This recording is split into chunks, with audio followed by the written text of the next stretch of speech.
Howdy guys, I'm back with more Mass Effect Andromeda.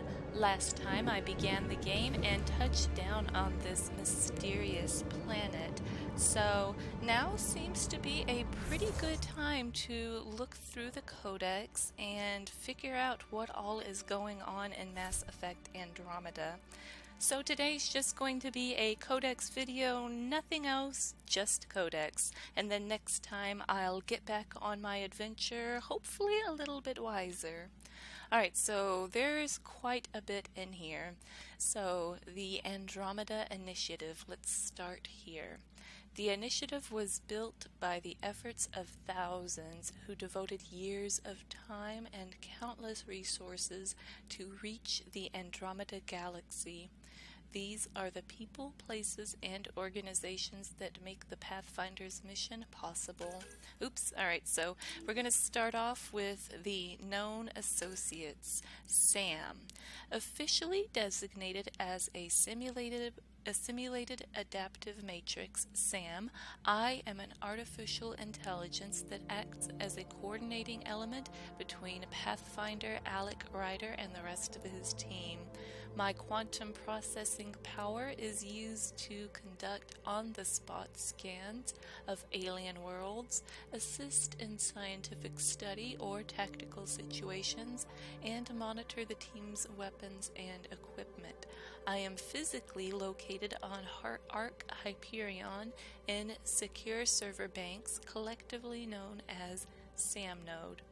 While my primary connection is to Alec Ryder via a neural implant, I effectively serve as a mission computer for all team members during Pathfinder operations. I also collate and analyze data from numerous sources and compile it for later study. I am tasked with authoring and updating the Pathfinder Team Codex based on available information and discoveries as they are made. Okay, so I'm wondering if the Codex, so this is in first person, so is the Codex going to be as if I were querying Sam and he's going to give me an answer in first person? Is that why it's in first person here? Well, sounds pretty cool, but I am worried if he's physically located on the Ark Hyperion. We've been having electrical difficulties, so I'm not sure how reliable he's going to be. Alright, Scott Ryder, born your younger twin on the Citadel space station in 2163, Scott grew up knowing the station was a gateway to the entire Milky Way. In his orientation interviews, he claims this fostered a longing to step through those gateways to adventure. Okay, so he was about 22, I think, when the events of the first Mass Effect game began, right? It was around that time. Alright, with informal training aided by Alec Ryder's N7 background, Scott joined the Systems Alliance military and was assigned to an outpost near Arcturus Station overseeing Relay 202. A primary route to Arcturus, this mass relay leads into contested space and has an unsavory reputation. Scott was needed to protect Arcturus, but also had a front row seat to everyone else going off to fortune and glory. So yeah, didn't the Arcturus station, that was one of the ones that was, well, I don't want to spoil any of Mass Effect, the other Mass Effect games, but it's kind of interesting knowing that some of the known characters might actually remember the Mass Effect that I played to some extent, though, that galaxy anyway. That's pretty exciting. Alright, so maybe the games are more tied together than I thought they would be. Alright, when Alec Ryder was dishonorably discharged due to his AI research, internal memos show that this also effectively ended Scott's career, making Andromeda a more attractive option for the adventure he sought. Ooh, okay. Alec Ryder was dishonorably discharged. Okay, well, his is going to be interesting to read about. On arrival in Andromeda, Scott's cryopod was damaged and his revival process interrupted. Dr. Alexei Tapero advised keeping him in a medically induced coma to allow him to awaken naturally. So I'm guessing these will be updated as the game goes along.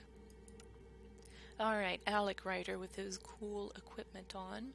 Born on Earth in 2129. Man, that was a long time ago. Alec Ryder says his love of new frontiers was fostered by a childhood in the Sierra Nevadas. According to his service record, he joined the Alliance military and was eventually assigned to John Grisham's historic expedition through the Sharon Relay, whatever. Grisham, there's a familiar name too. His experience made him a candidate for what would later be known as N7 training back on Earth, where he met Dr. Ellen Harlow. After their marriage, Alec continued military service, most notably on Shaanxi in the First Contact War against the Turians. Oh my gosh, it's cool seeing places and stuff from, the trilogy. I really thought that there wouldn't be too much, in common between the two. Or, well, I shouldn't say two, but it's like 3 games and then this one, but you guys know what I mean. Alright, assigned as a military attaché to the Citadel in the late 2160s, Alec became interested in artificial intelligence as a means of human advancement. His pursuit of this illegal technology led to a dishonorable discharge from the Alliance military. Contacted by the Andromeda Initiative, Alec found a sponsor to help complete his work. I am the product of that research, assisting not only the initiative, but Alec's new role as a pathfinder. Oh, so the I must be Sam. Okay, so Sam is... So every time I go through the codex, it is like I'm talking to Sam. Alright, well, good going with the AI stuff, Pops. I'm glad it ended up going in our favor. Well, maybe, I don't know. Things didn't go so well on our scans, or we wouldn't be here right now. Alright, Cora Harper. She's the one with the shaved side of her head. Lieutenant Cora Harper, service number blah blah blah, is a human biotic and formerly an officer in the Systems Alliance military. So she's a biotic. I'm guessing maybe she might be a squad mate? I don't know. Her screening interviews state she was raised in poverty on an independent cargo freighter, joining the Alliance at 18 to obtain training for her powerful biotic abilities. However, Cora claims her superiors saw her talents as a liability, supported by test scores showing her abilities spike at abnormally high levels. She was transferred via the Citadel Council's Valkyrie program, a subset of their interspecies military integration plan, and placed with the Asari Commando Unit, Telane's Daughters. Ooh. Though the activities of Asari huntresses are typically sealed for 5,000 years, oh my gosh, Cora has freely shared her experiences on the record: peacekeeping, counterterrorism, and hunting fugitives. Gosh, 5,000 years, I guess that's enough for 5 Asari matriarchs to live and die. That's quite a few generations, my goodness. When she left Talayan's daughters for the Andromeda Initiative, no reason is recorded. Cora's huntress training and biotic capability made her a candidate for Alec Ryder's second-in-command and, if warranted, his successor as Pathfinder. Ooh, okay, so second-in-command. I must remember to be nice to her then. Alright, Liam Costa. Now, this dude makes me feel bad because the second I could move around the game, I pointed to him and I said, "You look like you're going to die." And I ended up on the planet, crashed down with him. So, as I'm going to be journeying onward, I'm going to be looking at him out of the side of my eye constantly, like, uh-oh, uh-oh, uh-oh. Hope I didn't kill the guy. Hope I didn't kill the guy. Alright, but if he's in the Codex, maybe he's gonna stick around for a while. Let's see. Liam Costa is a human security and crisis response specialist with civilian tactical training. His screening interview states that he was born on Earth, but his parents specialized in interplanetary policy law, and the family moved frequently. Their primary residence was split between London and the Citadel. Ooh-wee. They just missed all of the events of Mass Effect 3, didn't they? Well, maybe, just barely. Liam, maybe not if the family is still... Well, I don't know what happened with his family. Let's keep reading. Liam entered university for engineering but left to train for law enforcement. Though initially driven, he was only briefly stationed as a police officer and described leaving as a necessary move for all concerned.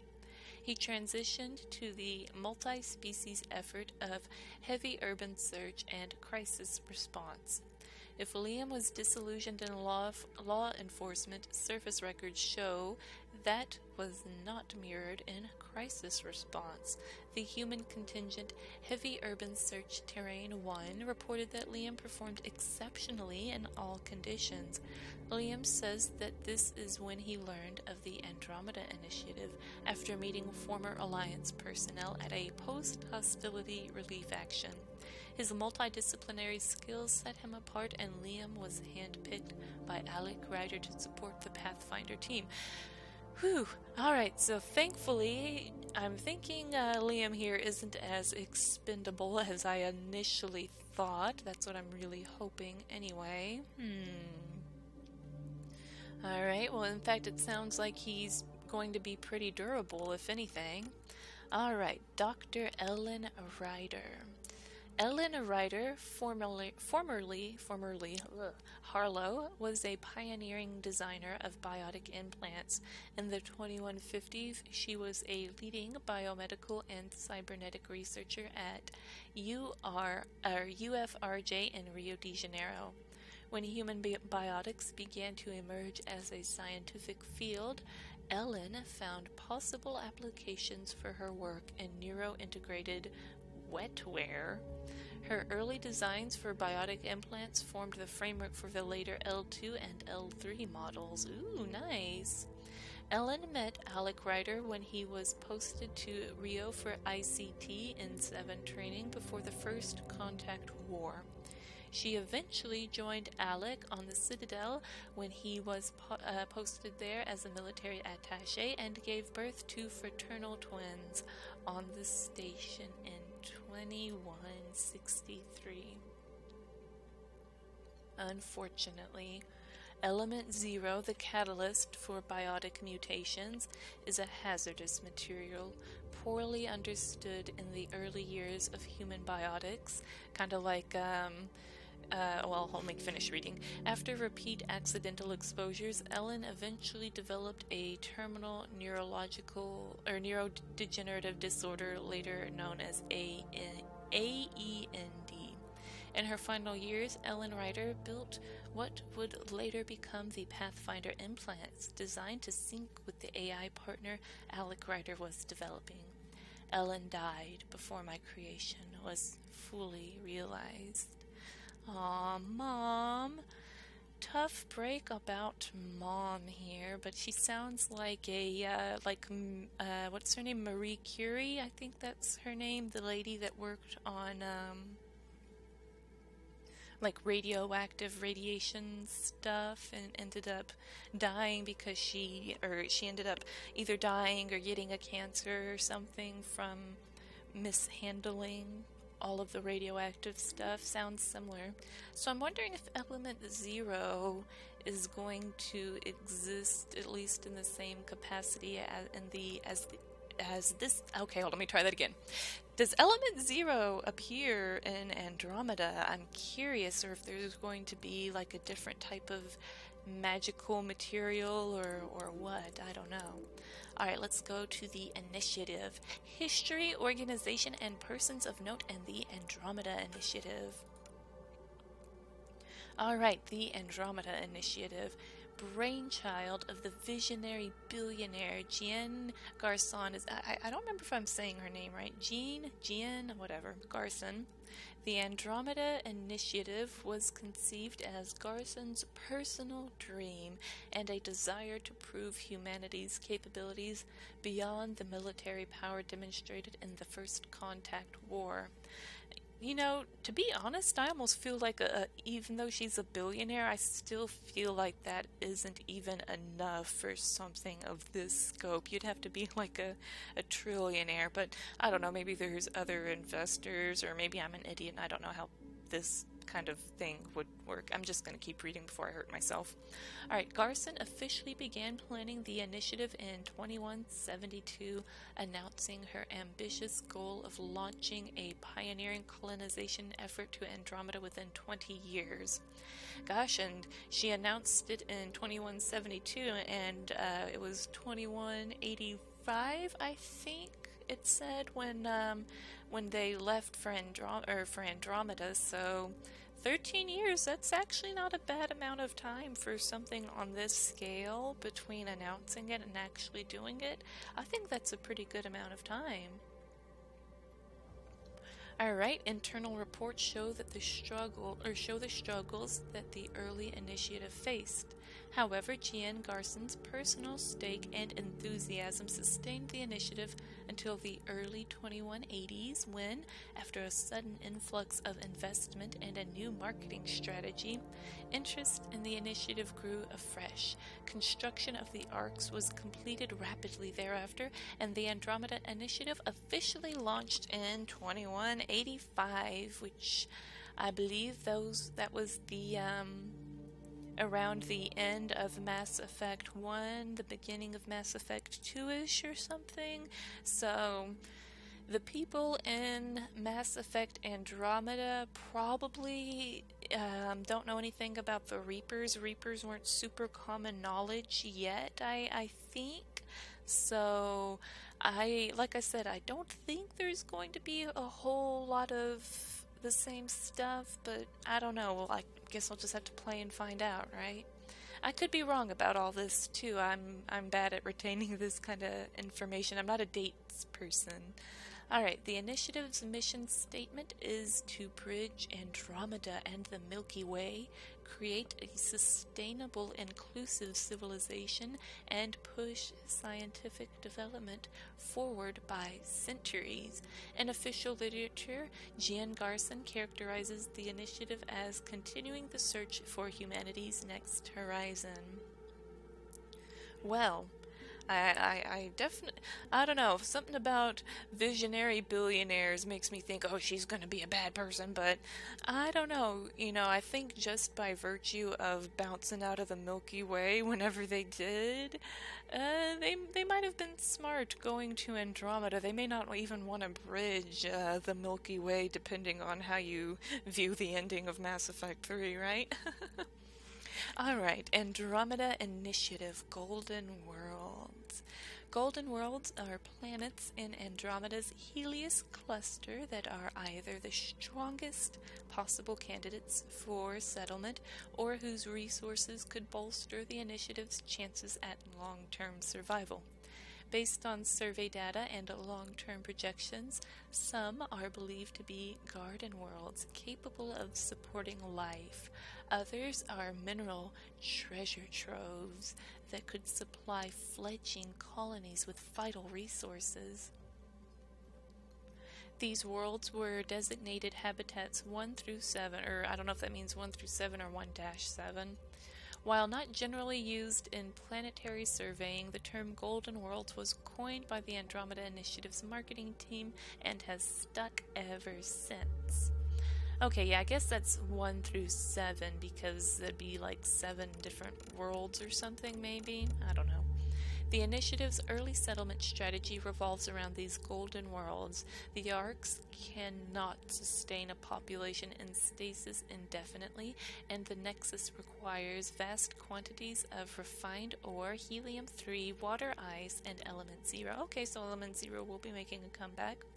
On-the-ground Pathfinder surveys are essential to confirming quickly that the Golden Worlds are suitable for outposts. So I'm wondering if that's going to be a big part of this game, is helping with this Nexus thing. I feel like that's going to be a big part of it maybe, but I don't know, because we're supposed to be going to these Golden Worlds and we ended up on a junker, so I don't know if we're going to be blasting off to a different planet and try to find something better or what. I don't know, no clue. Alright, glossary of terms, sure, why not? Sure, why not? A brief refresher on terms used in Andromeda Initiative literature. Ammunition block. A solid block of metal loaded into a gun. Sand-sized particles are sheared off by the gun's targeting mechanism and then fired as projectiles, allowing a single block to give ammunition for multiple combat encounters. I feel like that's the exact description they gave in like the first Mass Effect game. Now, of course, you still need ammo. Thermal clips. I don't know. I haven't gotten to use a weapon yet in this game. Maybe they got rid of that. I don't know. Citadel, a massive ancient space station in the Milky Way galaxy that acted as the political and cultural center of the galaxy. Oh, Citadel, I wonder how it's doing now. 600, 700 years later. Alright, Convoy. A communications buoy that relays data through corridors of mass-free space. Extranet, a publicly accessible information network across the Milky Way akin to a planetary internet on a galactic scale. Such a network is slowly being developed in Andromeda while communications are established. What a nice time to live in. I wonder if... no, I'm not getting into it, never mind.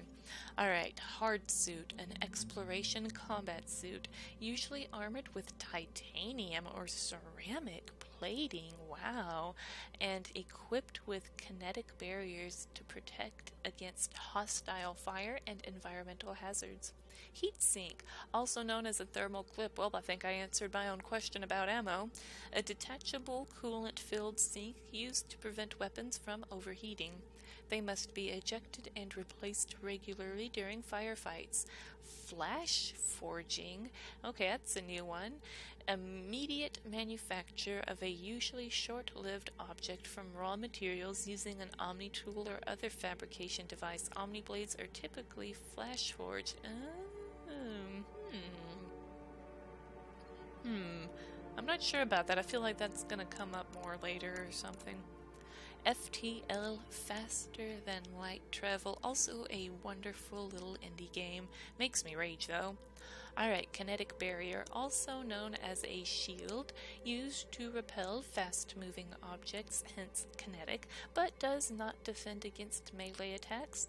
High-gravity kinetic barriers protect starships from debris. Well, wait a minute, how come they can protect starships from debris, but they can't defend against melee attacks? Well, I guess because the debris is kind of more like flying. Okay, whatever. It just sounds a little... I don't know. Whatever. Alright, Mass Accelerator, a railgun that lowers the mass of a projectile and then hurls it at relativistic speeds. Sufficient acceleration allows even tiny projectiles to impact with tremendous force. Mass Relay, a network of mass transit facilities across the Milky Way, used to immediately transport starships hundreds of light years. No such network exists in Andromeda. Good, then we don't have to worry about any of the you-know-what's in this galaxy, huh? Of course, that must mean maybe there's another threat. Maybe, hopefully not something so advanced. Anyway, Metagel, a sterile medicinal salve that bonds to flesh, immediately sealing injuries against bleeding or infection. It can be removed with a small ultrasound pulse. Okay, so I'm wondering, it can be removed, so I guess maybe I have to reuse Medigel or something? I don't know, because I figure all the Medigel we have is going to be on the Ark, so I'm not going to find any laying around out here. Maybe I can make my own or something. Manufacturing, small-scale manufacturing of 3D objects, often on the battlefield for emergency repairs. Sounds like I'm going to be manufacturing. Omnigel, a compound of alloy, ceramic, and other materials suspended in a semi-molten state, used with an Omni tool to build small 3D objects almost instantly. Oh, this sounds cool. I bet I'm going to be doing that. I guess I have to collect Omnigel and I can probably make stuff I need. That's what it sounds like. I hope it's that exciting anyway. Alright, OSD, optical storage disk, can obtain data or the blueprints and programming used in manufacturing. Oh yeah, this sounds like there's going to be crafting in this game based on this. QEC, quantum entanglement communication, instantaneous communication using two particles that are linked at a quantum level. Cool. Alright, Andromeda Initiative, Gian Garson. Founder of the Andromeda Initiative, Garson was one of the humanity's wealthiest and most eccentric entrepreneurs in the Milky Way. What's with super wealthy people always being eccentric? Well, not always, but you often see it kind of go hand in hand, don't you? Her business interests were wide-ranging as she made her fortune from investment in a myriad of technology-related fields. Always a maverick, it was her vision of traveling to a new galaxy that set the Andromeda Initiative in motion. Ignoring skeptics and naysayers, Garson spent vast sums of money building or acquiring the necessary technology and ships to make the long voyage possible. It was a private venture entirely funded by Garson so as to remain free from any government oversight. Oh, she must have still had, even if she was a billionaire, unless she had like $999 billion, I still don't see how she could have afforded all of this. I really don't. I mean, we're dealing with some serious stuff here. And she managed to find a bunch of, people dumb enough to do it. Or, well, adventurous enough. In 2185, Garson began the long journey to Andromeda aboard the support hub Nexus. In a speech given on the eve of departure, she remarked on the collective knowledge and history represented by the Arks. We carry all these things like the honed tools of an artist to our great empty canvas.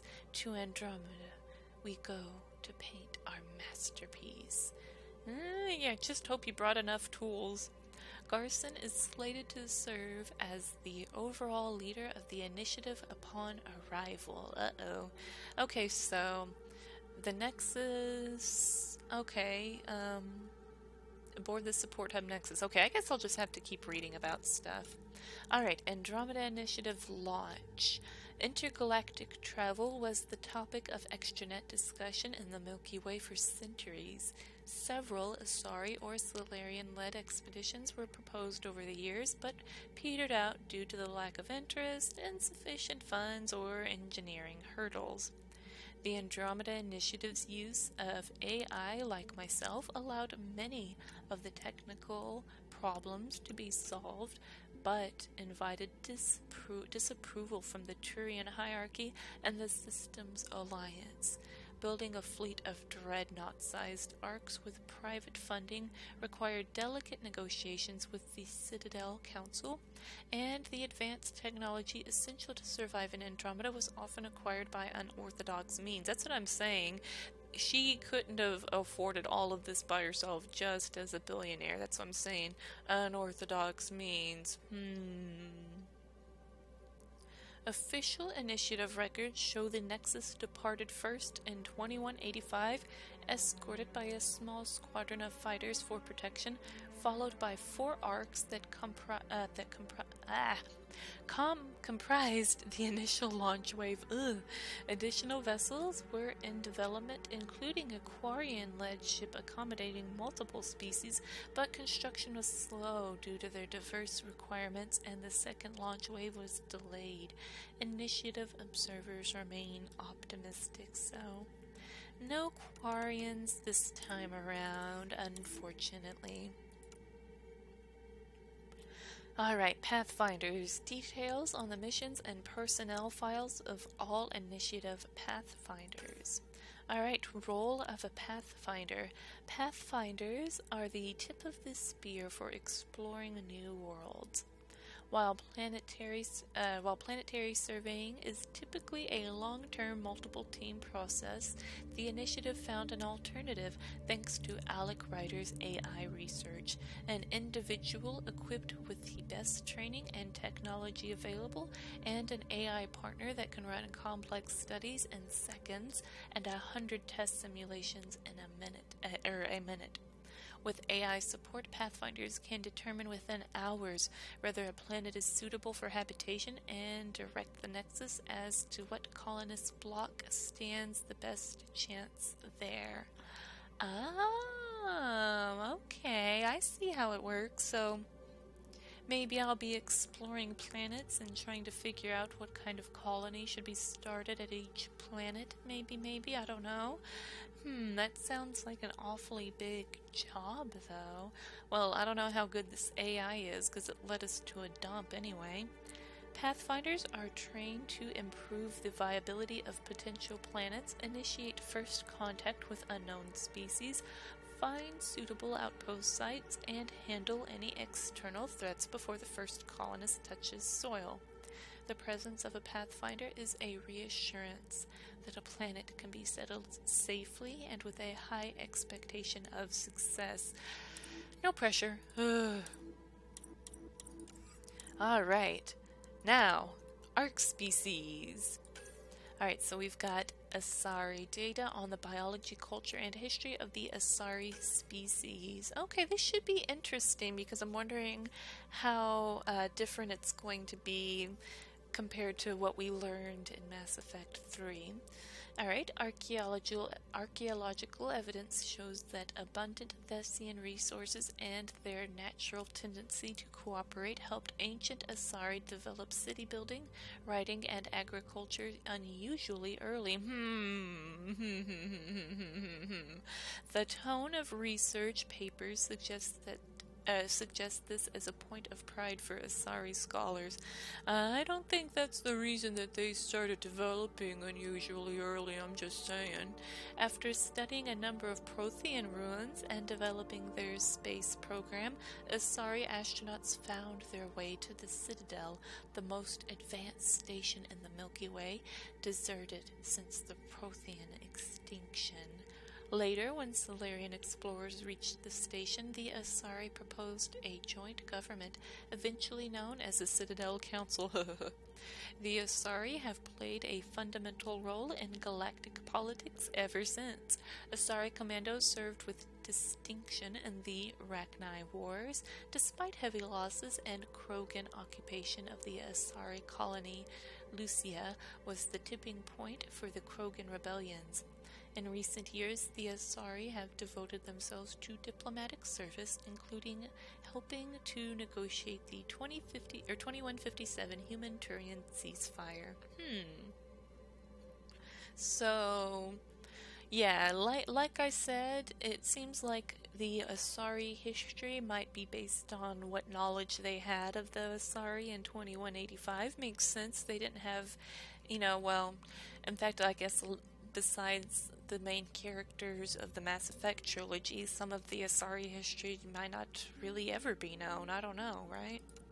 Okay, Asari, these pictures look kind of gunky. I don't know. They look, I don't know. They look bad. I don't know. I can't quite put my finger on it, but something about this is just ugly. I don't know why. Is it just that? I think it's just that picture. Yeah, this doesn't look quite as insane. All right, I think this is just an unflattering picture. Alright, renowned for their long lifespan, biotic ability, and diplomatic nature, the Asari were one of the most influential species in the Milky Way.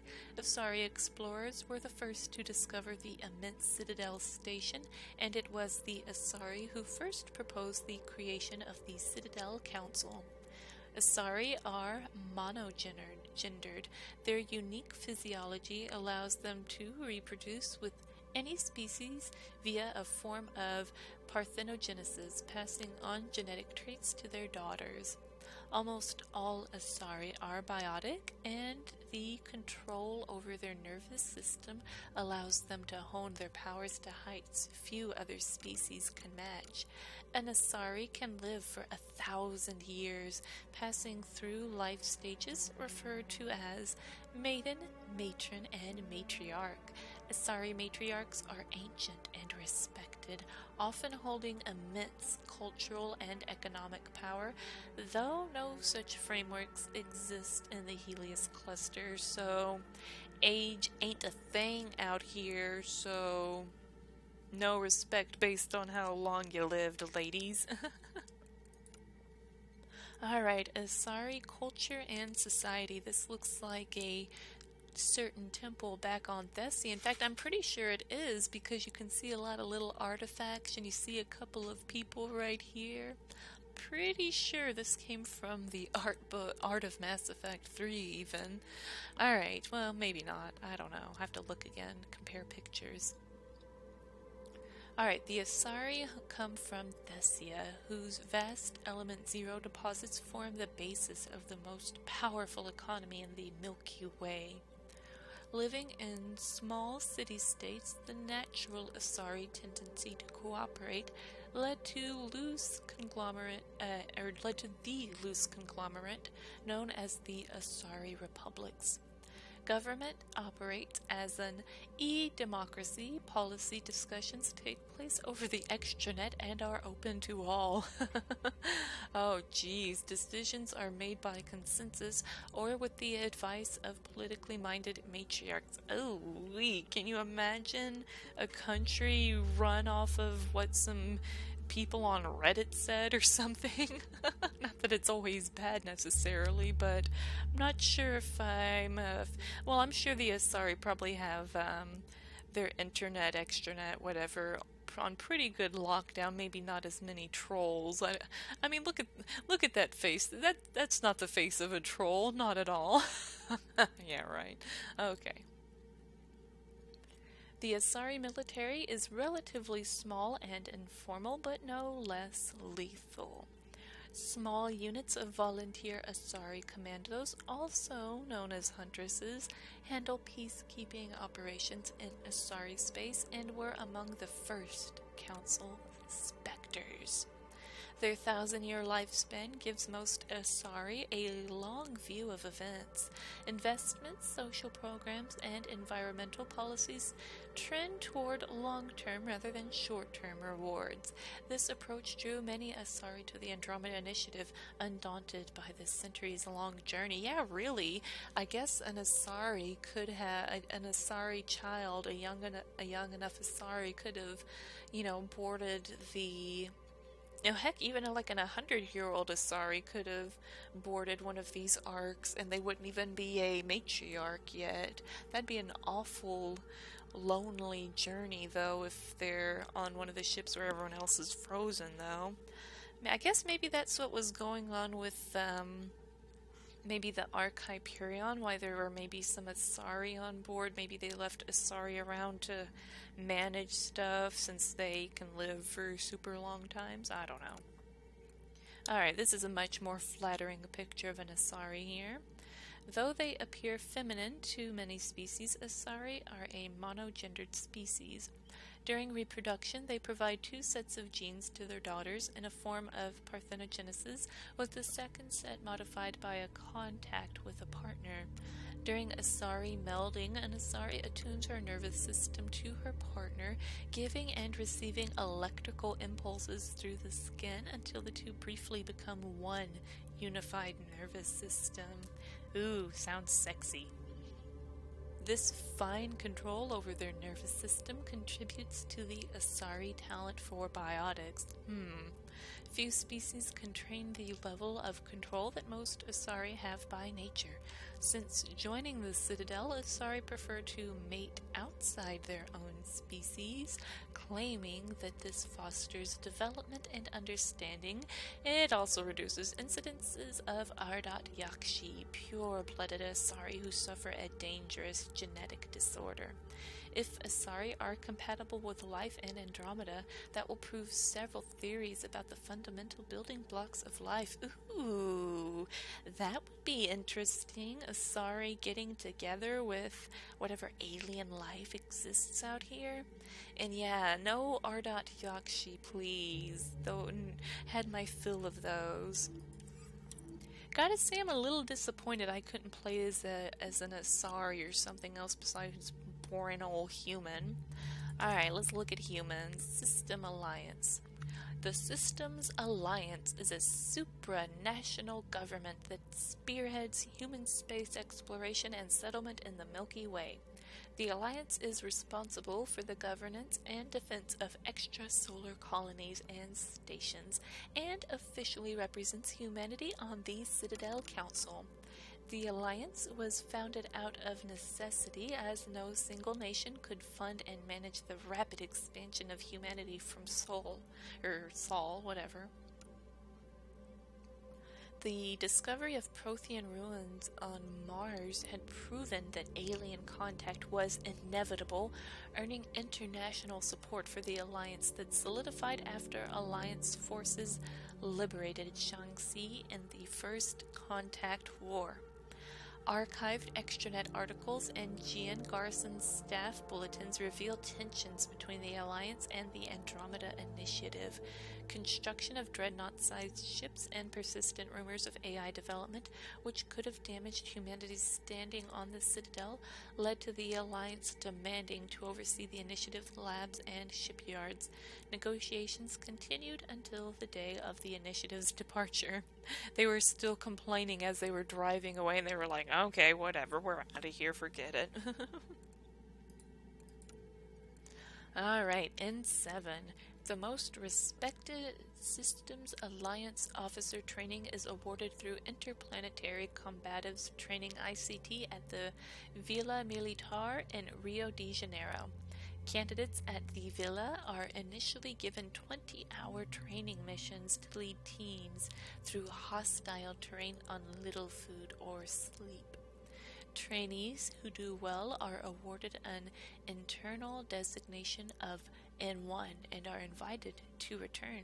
Subsequent courses N2 through N6 are often held off-planet and include instruction in zero-G combat, military free-for-all parachuting, jetpack flight, combat diving, combat instruction, linguistics, and frontline trauma care for human and alien biology. Holy moly, that's a lot of work. The highest grade of training in 6 provides actual combat experience in conflict zones throughout the galaxy. If the trainee survives these scenarios in admirable and effective fashion, he or she finally receives the coveted N7 designation. N7 is the only ICT designation that may be worn on field or dress uniforms. Nice. That's why you haven't been seeing a bunch of like N2s running around, right? Alright, planets and locations. The Helios cluster contains many habitable worlds and other points of interest for the Pathfinder to explore. I don't know about that. Habitat 7. The planet known as Habitat 7 was one of the golden worlds selected by the Andromeda Initiative for early settlement. Signs pointed to a lush and biologically diverse tropical region that could easily support an outpost. With no communications from the Nexus or sister arcs upon arrival in the Helios cluster, the Hyperion approached Habitat 7 to begin survey and settlement operations as soon as possible. But even visual assessments showed that the planet was no longer viable. Habitat 7 is now a storm-racked world with an unbreathable argon nitrogen atmosphere, intense magnetic activity, and unknown metallic elements interacts with these storms, causing interesting but highly destructive electrical phenomena. So wait. If the atmosphere is argon nitrogen, then why did we even land on here to begin with? We should have just kept going. We shouldn't have even bothered landing. If we should have been able to tell that the air was unbreathable, but I don't know, maybe they have some way to clear or change air into something we can use or breathe. I don't know, or maybe, I don't know. Alright, unknown phenomena.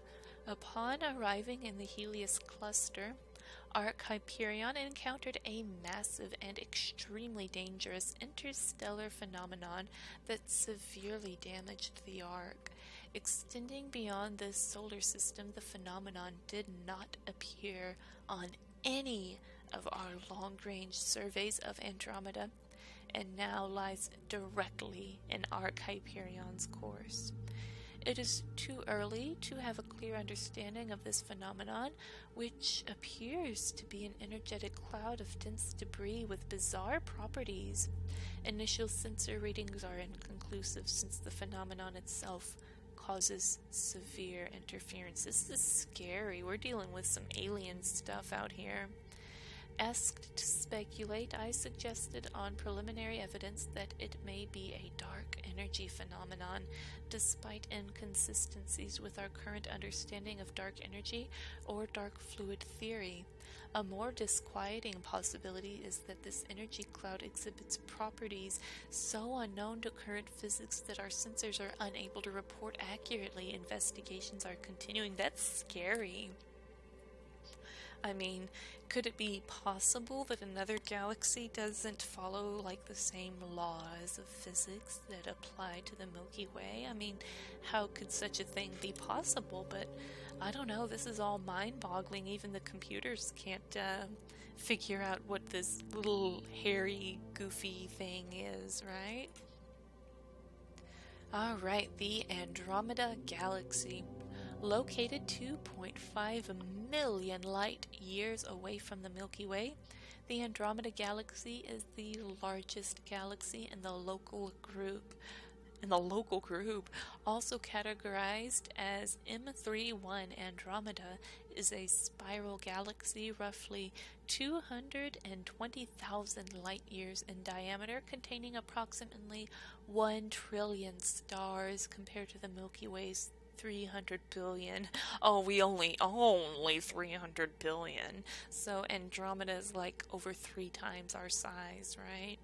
The Helios cluster is a large star cluster located on the galaxy's outer fringe. Wow. I'm sorry, I'm just blown away.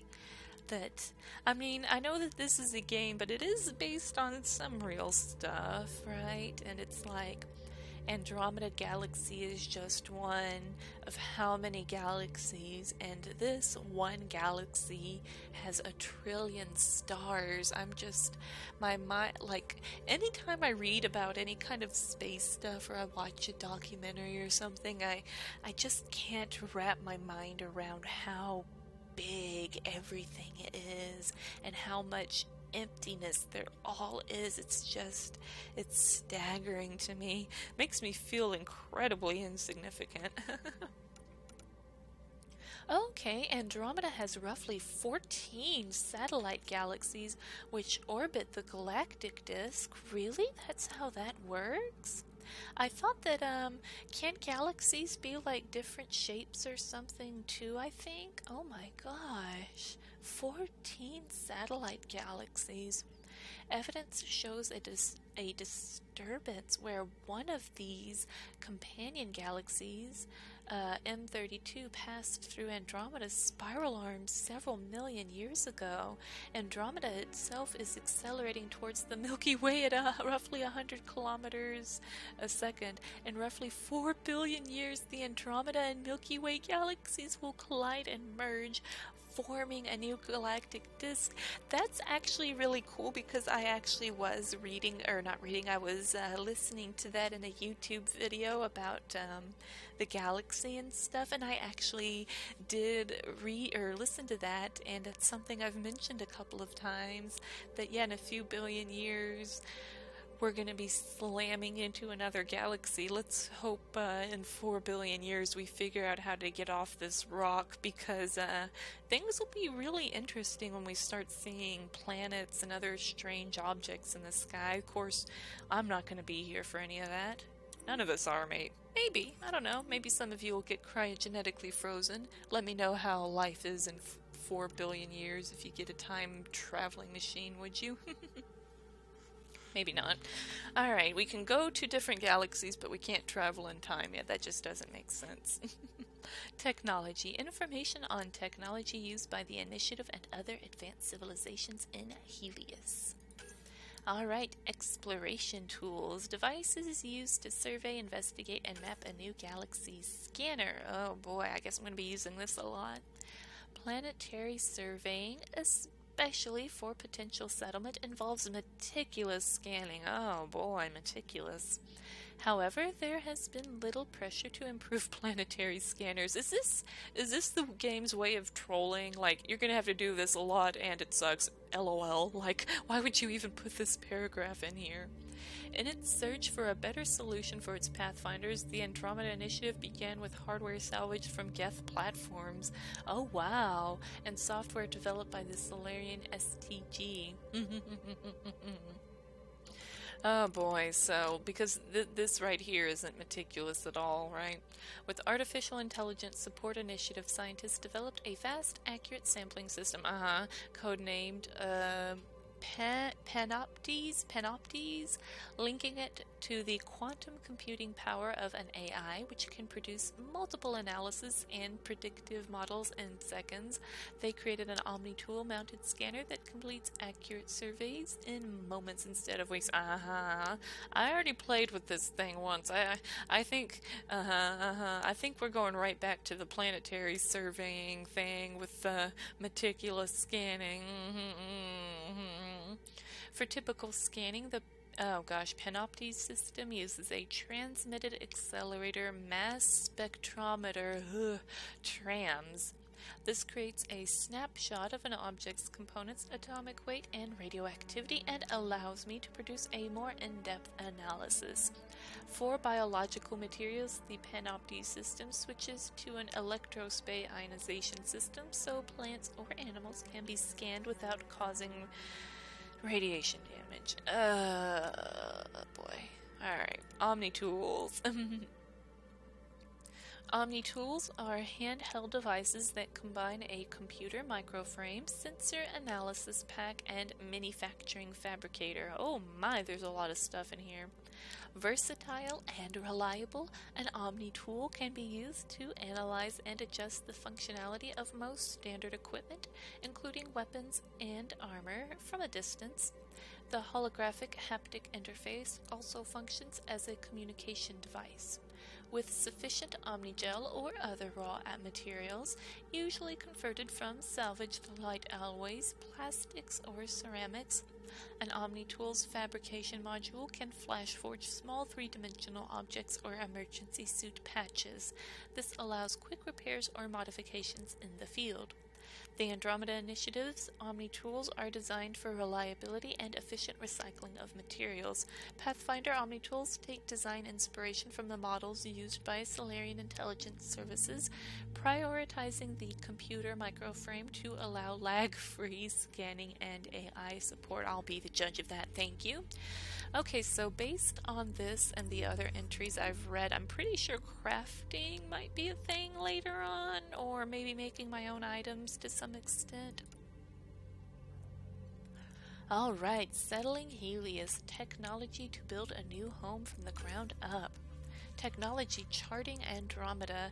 Charting the Andromeda galaxy for habitable planets presents a unique challenge.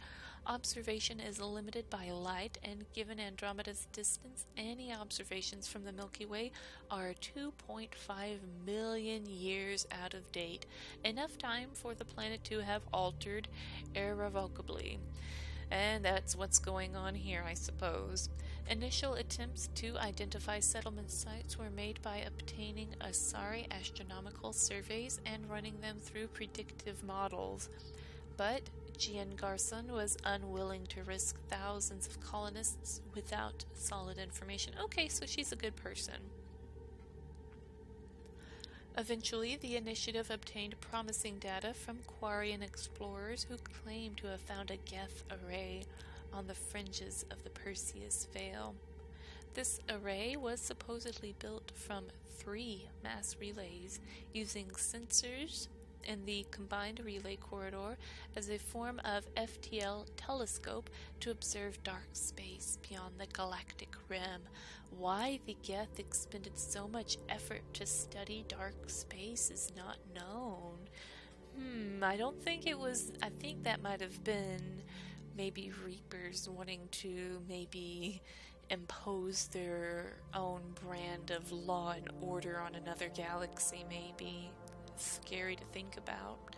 Amongst these observations were near contemporary surveys of Andromeda.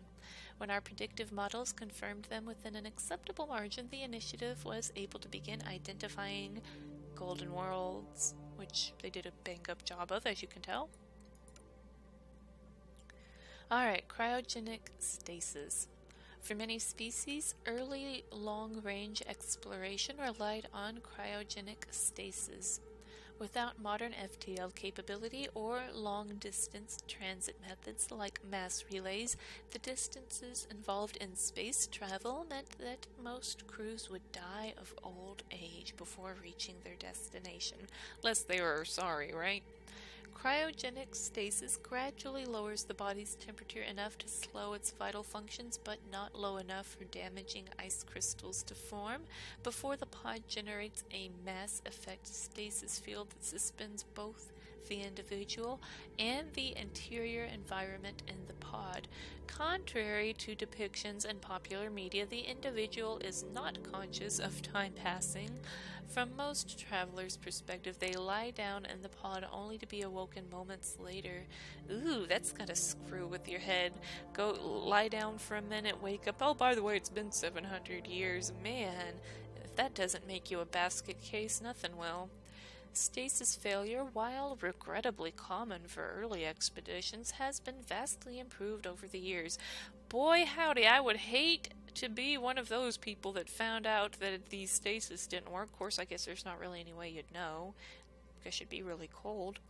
Even in the event of catastrophic system failure, multiple monitoring VIs and failsafes are in place to initiate an emergency wake-up. Alright, so bro, Seth is fine. Alright, tech and biotics, the science behind abilities that seemingly defy the laws of physics. Oh boy. Element Zero, also known as EZO. Also known as EZO, the rare material known as Element Zero generates a field when subjected to an electrical current which raises or lowers the mass of all objects within it. the Mass Effect forms. That's the name of the game. Okay, this Mass Effect forms the basis of modern technology, from weapons and manufacturing to enabling faster than light travel. Element Zero is generated when solid matter, such as a planet, is affected by the energy of a star-going supernova. Ooh. The material is common in the asteroid debris that orbits neutron stars and pulsars, though mining such regions is extremely hazardous and requires significant investment. Various isotopes of element Zero have been identified, though the rarest have only been observed in laboratory conditions. Surveys of the Helios cluster suggested the region is rich in element Zero, which was a deciding factor in the Andromeda Initiative's decision to settle there. Without EZO, the Initiative's technology would quickly become obsolete, so let's hope some EZO is still out there with our outdated and bad information. Alright, technology, FTL drive. A starship travels faster than light using an element Zero drive core. In special relativity, an object approaching light speed effectively gains in mass until it would take infinite energy to propel it. Wow. But a negative electrical current running through an EZO drive core lowers the starship's mass, allowing it to travel at FTL speeds. That sounds plausible enough to me. I'll buy it. Motive force is provided by the ship's thrusters, chemical rockets, commercial fusion torch, or military anti-proton drive, in addition to the FTL drive core. Without thrusters, the ship has no ability to move. Standard drive cores build up a static charge during operation and must be discharged periodically. Otherwise, the core discharges into the ship itself with catastrophic results. The Initiative's drive cores, intended for long-term voyages, are designed to recycle or reduce static buildup. Well, that's smart. I don't know. That seems like, why didn't they do that with the other ships in the first Mass Effect games? Why not recycle them? I remember some of the characters even talking about the drive cores needing to discharge, and if they could kill people if discharged with people nearby, right? Alright, technology, Mass Effect fields, and this looks like a mass relay that we're probably not going to be seeing any of here in Andromeda. Well, we're not going to. They'd already told us. Element Zero can increase or decrease the mass of a volume of space-time when subjected to an electrical current. With a positive current, mass is increased. With a negative current, mass is decreased. The stronger the current, the greater the magnitude of the dark energy mass effect. In space, low mass fields allow FTL travel and inexpensive surface-to-orbit transit. High mass fields create artificial gravity and push space debris away from vessels. In manufacturing, low mass fields permit the creation of evenly blended alloys, while high mass compaction creates dense, sturdy construction materials. The Andromeda Initiative's technology relies heavily on mass effect fields, from reduced mass supply drops for outposts to the impressive long-range drive cores on the Arks. Ooh, I'm so sick of saying mass field, mass effect, mass field, mass effect field. Whew. Alright, Alright, last little bit here, guys. Ships and vehicles. The vessels and transports that make exploration possible. The Ark Hyperion. Ark Hyperion serves as the main vessel for carrying human settlers bound for Andromeda. Named after a Greek mythological figure associated with knowledge of celestial bodies, the Hyperion... I knew I'd heard that name several times before. Hyperion, that's what it's from. Alright, the Hyperion represents a breakthrough in intergalactic travel. Substantial money and resources were devoted to its construction, all privately funded by Gian Garson and the Andromeda Initiative.